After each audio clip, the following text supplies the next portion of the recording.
नमस्कार, मैं ऋतु दैया कुंडू, नजफगढ़ की बेटी। तो आज हम बात करने जा रहे हैं EWS एडमिशन्स के बारे में। जी हाँ, इकोनॉमिकल वीकर सेक्शन इसकी फुल फॉर्म है। और EWS के एडमिशन्स कैसे होते हैं, प्राइवेट स्कूल्स में होते हैं, और इन एडमिशन्स का प्रोसीजर क्या होता है और इसमें क्या क्या घोटाले हो रहे हैं, वो सभी जानने के लिए आप हमारी वीडियो देख सकते हैं। आज हम इसी के बारे में बात करने जा रहे हैं। सबसे पहली बात तो ये है कि ये जो EWS की जो प्रक्रिया है, इसमें होता क्या है। जी हाँ, जितने भी दिल्ली के प्राइवेट स्कूल्स हैं उनमें एक क्राइटेरिया फिक्स्ड है कि चाहे स्कूल कितना भी बड़ा है, कितनी भी बड़ी उसकी बिल्डिंग है, कुछ भी है, उसमें 25% जो सीट है वो इकोनॉमिकल वीकर सेक्शन के लिए होगी। जी हाँ, इसका एक अलग से क्राइटेरिया फिक्स्ड है, वो भी आप गूगल करके चेक कर सकते हैं कि उसमें क्या क्या चीज़ें चाहिए होंगी। पेरेंट्स की कितनी इनकम होनी चाहिए है, अगर उससे कम है तभी आप ये फॉर्म फिल कर सकते हैं। कुछ आपकी सैलरी स्लिप मांगी जाती है, कुछ फॉर्मेलिटीज़ उसके लिए होती हैं। अब बात आती है, लास्ट ईयर तो यही था कि 25% जितने भी बच्चे हैं स्कूल के, उसका 25% इकोनॉमिकल वीकर सेक्शन के बच्चों को जाएगा।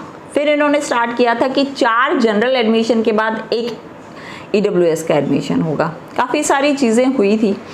अब बात ये आती है, बहुत सारे बच्चों को, पेरेंट्स को यही नहीं पता है कि EWS जो एडमिशन होता है उसमें आपको क्या क्या स्कूल की तरफ से प्रोवाइड होती हैं चीज़ें और क्या क्या नहीं होती हैं, वो भी मैं आपको बता देती हूँ।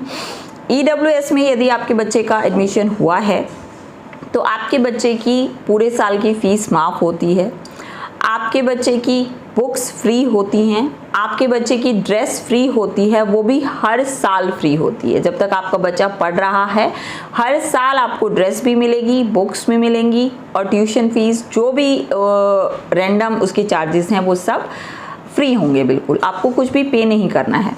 इसमें कुछ स्कूल्स धांधली भी करते हैं, जिसकी पोल हमने लास्ट ईयर भी खोली थी, और हमने कहा भी था जो भी आपको ड्रेस या बुक्स नहीं दे रहे हैं या किसी भी तरह से आपसे पैसे मांग रहे हैं तो आप हमें बताएं, और हम जाकर स्कूल के खिलाफ जो भी शिकायत करनी है वो करेंगे। अब ये तो हो गई स्कूल वालों की बात। सभी स्कूल ऐसे नहीं हैं, बहुत अच्छे अच्छे स्कूल्स भी हैं जो हर फॉर्मेलिटी को कंप्लीट करते हैं और बच्चों को हर चीज़ मुफ्त में देते भी हैं। कुछ एक स्कूल्स ऐसे हैं जहाँ पर ये सब नहीं होता है। अब हम स्कूल की बात यदि साइड में रख देते हैं तो दूसरी बात आती है सरकार की। तो इसका प्रोसीजर क्या है? अप्रैल मई में फॉर्म निकाले जाते हैं, फिर जून में उसका रिज़ल्ट आना होता है।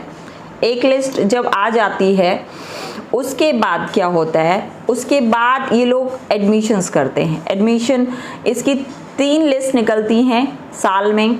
फिर एक लिस्ट जून में निकलने वाली थी, उसको सरका के काफ़ी आगे ही ले गए हैं ये लोग। तो ऐसा क्यों करते हैं? फिर जुलाई में क्या देते हैं, जुलाई के 2nd वीक में इसकी 2nd लिस्ट आएगी, फिर भी वो लिस्ट नहीं आती है। फिर आगे कहते हैं कि फिर आएगी इसकी लिस्ट। तो लिस्ट निकलने की पहले तो हर चीज़ की डेट ही होती थी। बोर्ड एग्ज़ाम का रिज़ल्ट इस दिन है तो वो इसी दिन आता था रिज़ल्ट, चाहे आंधी आए चाहे तूफान आए। बट आजकल तो वो भी सारी चीज़ें ख़त्म हो गई हैं दिल्ली सरकार के राज में। तो जो प्रॉपर तारीख दी जाती है उस तारीख को ये लोग EWS की लिस्ट नहीं निकालते हैं। चलिए ठीक है, क्यों नहीं निकालते हैं ये मैं आपको आगे बताऊंगी अभी। उसके बाद आप ये देखिए, यदि जुलाई में ये लिस्ट निकल रही है तो बच्चों के एडमिशन होते होते अगस्त सितंबर तक चला जाता है। फिर इनकी 3rd लिस्ट निकलती है दिसंबर में। दिसंबर में ये लिस्ट निकलने के बाद बच्चों के एडमिशन होते हैं जनवरी या फरवरी में। फरवरी में एडमिशन होने के बाद मार्च में बच्चों के एग्ज़ाम्स होते हैं। और एक सबसे अच्छी बात यह है कि आप बच्चे को फेल नहीं कर सकते। तो बात यह है, यदि आपके बच्चे को पेंसिल भी नहीं पकड़नी आती तो भी स्कूल को उसे अगली क्लास में प्रमोट करना ही पड़ेगा। और ये सब किसकी वजह से हुआ? ये सब इसलिए हुआ, ये दिल्ली सरकार की, आम आदमी पार्टी की शिक्षा नीति है। जी हाँ, जहाँ पर ये चिल्ला कर कहते हैं कि हम एक बेहतर शिक्षा प्रदान कर रहे हैं, हम बहुत अच्छी एजुकेशन दे रहे हैं, वहाँ एक्चुअल में ये लोग ये कर रहे हैं कि इन लोगों में इतनी भी अक्ल नहीं है कि दिसंबर में फॉर्म निकाल रहे हो और जनवरी फरवरी में यदि लिस्ट एडमिशन हो रहे हैं तो बच्चा पढ़ेगा कब? और पढ़ने के बाद मतलब उसे पेंसिल भी नहीं पकड़ना आ रहा है और उसको अगली क्लास में प्रमोट कर दिया जाता है। तो ये क्यों हो रहा है? ये इसलिए होता है कि यदि आपकी 20 जून को लिस्ट निकलनी है और 20 जून को लिस्ट निकलने से पहले 19 जून को जो ईडब्ल्यूएस के जो मेन अधिकारी जो बैठे हुए हैं, जो भी इसकी उसमें आते हैं, इसके दायरे में आते हैं ईडब्ल्यूएस के, वो सभी अधिकारी या तो कुछ बहुत बड़ा क्या बोलते हैं उसको, भ्रष्टाचार कर रहे हैं। जी हाँ, भ्रष्टाचार कर रहे हैं। 19 तारीख को शाम को उनके पास यदि कोई 2-4 लोग आ जाते हैं, कुछ सिफारिश आ जाती हैं, कुछ ये कहते हैं हम 2 लाख 3 लाख 4 लाख 5 लाख रुपए देंगे और आप हमारे बच्चे का एडमिशन ईडब्ल्यूएस में करवा दीजिए।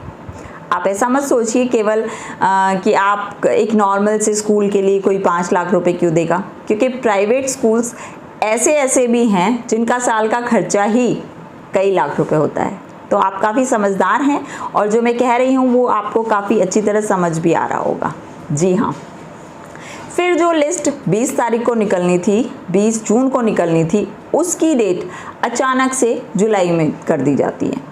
फिर जुलाई में भी यदि इसी तरह के उनके पास पैसे या सिफारिश या कुछ भी आता है तो वो उसे और आगे सरका देते हैं। जी हाँ, तो ये हो रहा है दिल्ली में, और दिल्ली की जो जनता है वो काफ़ी मतलब बुरी तरह से बेवकूफ़ बनाई जा रही है आम आदमी पार्टी की तरफ से, दिल्ली सरकार की तरफ से। ईडब्ल्यूएस इकोनॉमिकल वीकर सेक्शन के लिए है और आम आदमी पार्टी भी कहती है कि हम कमज़ोर वर्ग के लिए बहुत ही बेहतर सुविधाएं प्रदान कर रहे हैं। तो आप देखिए, कमज़ोर वर्ग के लिए कोई बेहतर शिक्षा, कोई बेहतर स्वास्थ्य प्रदान नहीं किया जा रहा, केवल और केवल अपनी तिजोरियां भरी जा रही हैं। जिन सीटों पर गरीब बच्चों का या इकोनॉमिकल वीकर सेक्शन का हक है, जिनके पेरेंट्स साल में उतना नहीं कमा पाए कुछ, और इस साल तो और भी ज़्यादा हुआ है क्योंकि कोविड के दौरान बहुत सारी जॉब्स चली गई थी, बहुत सारी लोगों के बड़े बड़े बिजनेस तक ठप हो गए थे। तो ईडब्ल्यूएस में एडमिशन लेने के लिए इस बार लिस्ट भी काफ़ी लंबी चौड़ी रही है, और लंबी चौड़ी रहने के साथ साथ काफ़ी लंबे चौड़े सिफारिश, काफ़ी लंबे चौड़े भ्रष्टाचार हो रहे हैं इस सरकार के अंदर। तो अब ये आपको तय करना है कि लोगों की बातों में आना है या अपना दिमाग इस्तेमाल करना है। जी हाँ, ईडब्ल्यूएस इकोनॉमिकल वीकर सेक्शन के एडमिशन्स को दिल्ली सरकार, आम आदमी पार्टी सरकार ने एक बहुत ही घटिया तरीके से इस्तेमाल किया है और बच्चों के और उनके पेरेंट्स के जज्बातों के साथ खेला गया है। जी हाँ, इसी के साथ मैं इस वीडियो में एक बात और कहना चाहूँगी, जिन बच्चों के एडमिशन हो रहे हैं, क्योंकि कुछ एक एडमिशन्स तो दिखाने भी पड़ेंगे, जिन बच्चों के एडमिशन्स हो रहे हैं और कोई भी स्कूल उन्हें फीस, उन्हें बुक्स, उन्हें ड्रेस के लिए परेशान कर रहा है या नहीं दे रहा है, तो आप मुझे बता सकते हैं नीचे दिए गए नंबर्स पे। मैं रितु दहिया कुंडू, नजफगढ़ की बेटी, अपने बेस्ट पॉसिबल वे में आप सब लोगों की हेल्प करूंगी, जैसे मैं हमेशा करती आई हूँ। Thank you so much.